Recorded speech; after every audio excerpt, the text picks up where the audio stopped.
waaw asalaamaaleykum mbokku jullit yi mbokku taalibe yi ak képp ki nga xam ne yow yaay safoo bernde rek ñu ñëwaat ak yéen ak beneen tuto boo xamante ni tey toujours rek ci suñu xeetu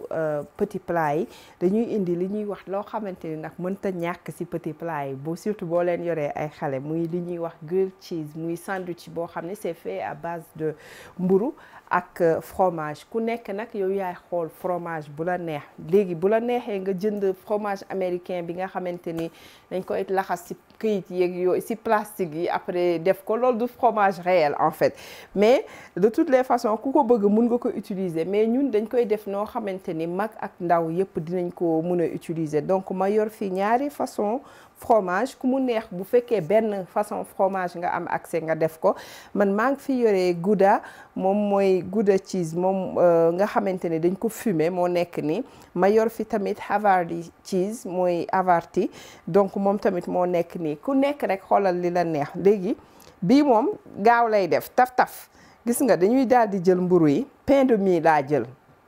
ki nga xam ne amul pain de mie bu fekkee ni baguette la yore aussi mun na ko def mais seulement day dagg baguette yi ba mu sew noonu bu ko defee mu daal di mel ni comme ku yore pain de mie donc damay daal di jël fromage bi voilà gis nga ma daal di koy teg ñaar yépp lay utiliser donc bu ci nekk ma def comme ça ma am ñaari variété gis ngeen nii léegi su ko defee ma daal di jël tëj ko nii tegee na le donc noonu rek la ñuy def dañuy assembler su ko defee ñu daal di dem ci kaw gaz bi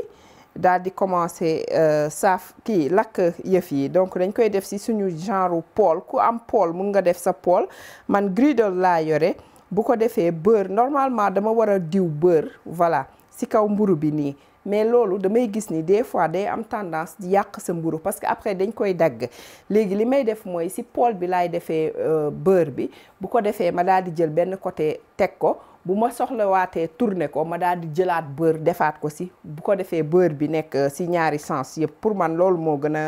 gaaw daal donc ñu daal di def ni daal di yeggale après ñëw ak yéen nga xam ne suñ delluwaatee dañuy ànd ak yéen ci gaz bi incha allah. voilà gis ngeen li ma leen waxoon sànq lii laay def nga xamante ne gis nga moom laay defee moom laa defaree woon naka lañ koy waxeeti nen yi ak yooyu donc tey jii dama ko ëlbati jël sens bi nga xamante ni dafa am ay trait dafa nga xam ne day mel ni dañ ko lakk si kii bi si kaw su fekkee da nga am defarukaayu kii sandwich mun nga ko def donc ma daal di jël nii rek gis nga beurre bi laa siy def nii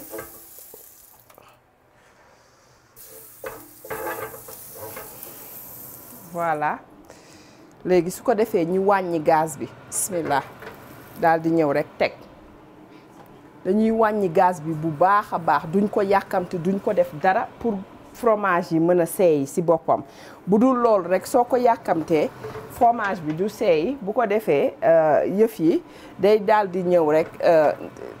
fromage bi nekk ci biir bien bu la déranger wul c'est pas grave mais comme bu ñu waxee grilled cheese moom mooy pour fromage bi dem vraiment ba seey carrément gis nga nii rek lañ koy def daal di wàññi suñu gaz ndànk bàyyi ko muy def ak moom ndànk le temps ñuy mun a nettoyer ak yooyu après ñun liñ koy booleel nag damay jël parce que xale yi ñoom bëgguñu soupe à la tomate ñoom dañuy bëgg par exemple salsa su ma jëlee salsa laay jël daal di koy purée ba mu kii ba mu saf sap daal di def sama assaisonnement daal di leen koy defar ci ay affaire ma wan leen par exemple boobu aussi option aussi naka nga ko mun a servir. voilà gis ngeen sandwich yi pare nañu ba pare gis nga nu mu def ni marqué grill yi mel ni comme lu ñu lakk ci kaw grill wala presse sandwich donc moom la ñuy def nii léegi ku mu neex mun nga ko dagg en triangle comme nii daal di koy servir xale yi surtout bu fekkee dañuy dem école mais loolu mooy li nga xam ni moom la ñëpp di def donc pour changer un peu da ngay daal di ñëw man dama koy def comme sous forme de bâtonnet gis nga bismillah daal di dagg nii mu nekk ay lamelles daal. Donc lii day gën a neex parce que gis nga boo ko téyee nii nu muy mel mooy gën a neex ak yóbbu, wala des fois bu la neexee mun nga ko jël dagg ko waat ci digg bi. Donc def ci ay toothpick muy naka lañ koy waxee ti cure-dent wala bantu brochette daal di koy jël def ko ay cube, def ko comme brochette quoi. Après xëy na du ñàkk sax ma wan leen yenn yi nuñ koy defee comme ça ngeen am une idée. Ki nga xamante ni par exemple day jàngi école, xale boo xam ne day jàngi école ak yooyu nga xam ne su ubbee rek day nekk surprise, bien que kii rek la ci sandwich la, mais dafay daal di xam nga changer affaire yi yëpp laa lay wax nii. Moom da ciy sawar bay bëgg a dee, muy mag comme xale aussi. Après bu ñu paree wan leen aussi ñun yan façon présentation dañ koy defee incha allah. Gis nga comme li ma doon wax nii bite size yi nii rek nga koy def. Voilà, bu si nekk nga dagg ko en 3. Gis nga donc ñu def yi pour wan leen juste jox leen une idée, wan leen ñun nuñ koy daal di assembler incha allah. Voilà, kon nag mbokk jullit yi, mbokk taalibe yi ak képp ki nga xam ne rek yow yaay safoo bernde, ngeen gis encore suñu beneen plat mu ngi nii ñu tegal leen. Mu nekk plat boo xamante ni nag maanaam ku nekk yow yaay xool, mu nekkoon suñu sandwich yi ku nekk yow yaay xool loo koy booleel. Man li ma ci def maanaam moo nekk kii bi nuñ koy waxee ti waaye lii mooy dama ko boole ak salsa. Donc daal di koy teg foofu nga xam ni ki bëgg a lekk mun na jël sandwich bi daal di koy sos ci salsa bi pour lekk ko. Salsa bi nag bu la neexee nga defaral sa bopp wala nga jënd ko. Defar bi yomb na. Naka la, da ngay jël soble ak tomate ak kaani nga daal di koy jël tomate fraîche nga daal di koy dagg. Bu ko defee nga daal di koy def ci sa blender wala nga fejet ko ba mu sew rucc noonu, daal di koy mélanger, daal di ciy def vinaigre, daal di ciy def tuuti citron, def ci aussi sa sel ak sa poivre ak sa ail. Salsa mi ngi noonu. Soo amee blender bi nga koy dugal mu defal la muy robot yi mu defal la yépp. Donc loolooy salsa. Ku bëggul salsa mun nga def sauce tomate aussi, mun na ànd ak moom. Ku nekk yow yaay xool lu la neex nga boole kook moom.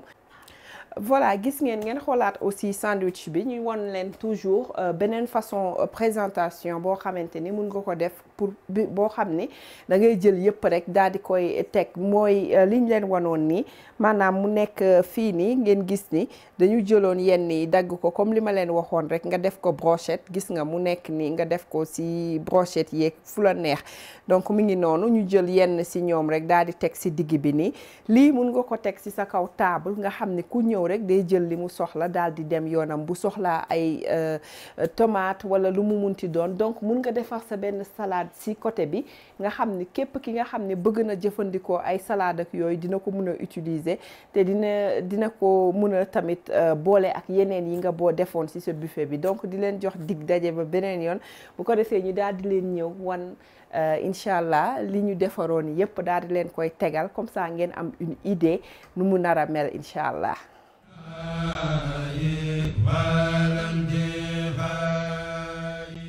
waa gis ngeen la famille donc li ñu defar tey jii mu ngi nii. tey jii soo doon def par exemple benn buffet gis nga ma xool ñaata variété lekk lañ fi amee. Booy xool ñetti variété lekk rek lañ fi am. Donc ñetti variété yi lii am mooy dañ koo tasaare. Gis nga mel ni ku am benn assortissement bu bare fekk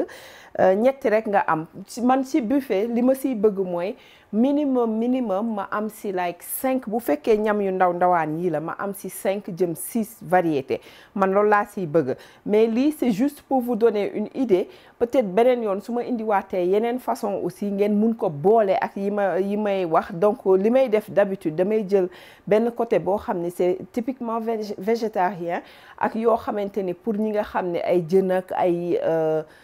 fruits de mer moo leen neex ak boo xam ni aussi ñoo xamante ni peut-être ay yu am ndawal ak yooyu moo leen di neex. Donc nga xam ni da ngay séparer ñaari buffet yi daanaka. Donc ngeen gis ko ni ma ko placé nag parce que buffet moom dafa am ordre quoi. doo ñëw rek teg nu mu la neexee parce que sinon yëf yëpp dafay daal di flat comme li ñuy wax quoi dafay blend quoi maanaam du am benn comme li ñuy wax rek cafka donc il faut nga jouer ci hauteur yi toujours li ma def nag dama jël yoo xamante ni loo xamante ni ku nekk mun nga ko def sa kër jarul ngay dem wuti benn ustensile bu cher wala lenn non da ngay utiliser li nga amee par exemple tey jii boo xoolee ci bii crevette bi lan laa def dama jël benn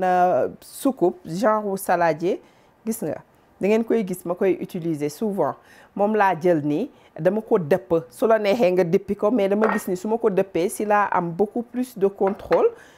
ma daal di koy jël yëf yi teg ko ma jëlaat encore beneen bool gis nga pour plat bi benn bool bi gis ngeen ko moom laay généralement ñoom laay jël di ci def sama ay ingrédients moom laa jël rek daal di teg ni moom mu xaw a gën a suufe tuuti rek bi ñu defoon nga gis beneen bii nii plat bii nii li ma def mooy gis nga kii yi nga xam ni moom laay def condiment sama kii verre yu bool yu ndaw yu carré yooyu moom laa jël bu ci nekk rek ma def ko nga xam ni day mel ni daanaka pied pour plateau bi donc ma utiliser ko bii nii bon dafa nekk comme genre kii la plan de travail boo xam ni dañ koy jël xam nga pour mu am tànk ma daal di ko siy def donc dafay am yow yaay xool quoi lu la neex nga def ko donc mu ngi nii moom mu ngi fi gis nga plateau bi aussi dama jël même soucoupe yu carré yi ma daal di koy def ci suuf pour mu am support nii gis nga xam ni day am hauteur ñu ñëwaat fii ma jël même salade yi même bool yi nga xam ni moom laay utiliser gis nga ko nii léegi ma jël ko bii moo gën a xaw a yaatu tuuti mais moo gën a gàtt tamit ma daal di koy dëpp voilà dëpp ko jël plateau bi teg ko ci parce que des fois su fekkee dama ko dippi damay am plate bi day am tendance di yëngatu daal donc lii nii c'est juste une idée donc lii nii mun nga ci def ay multitude de choses yoo xamante ni mun ngeen ko def donc mu ngi nii seeni petit plat ñoo nekkoon ni ñu indiloon leen tey di leen wax ni j'espère que di ngeen ko essayer te dina leen neex comme ñun num ñuy neexee à chaque fois ñu def ko di leen jox dig daje ba beneen yoon ak yeneen xeetu petit plat encore di leen wax bu leen fàtte di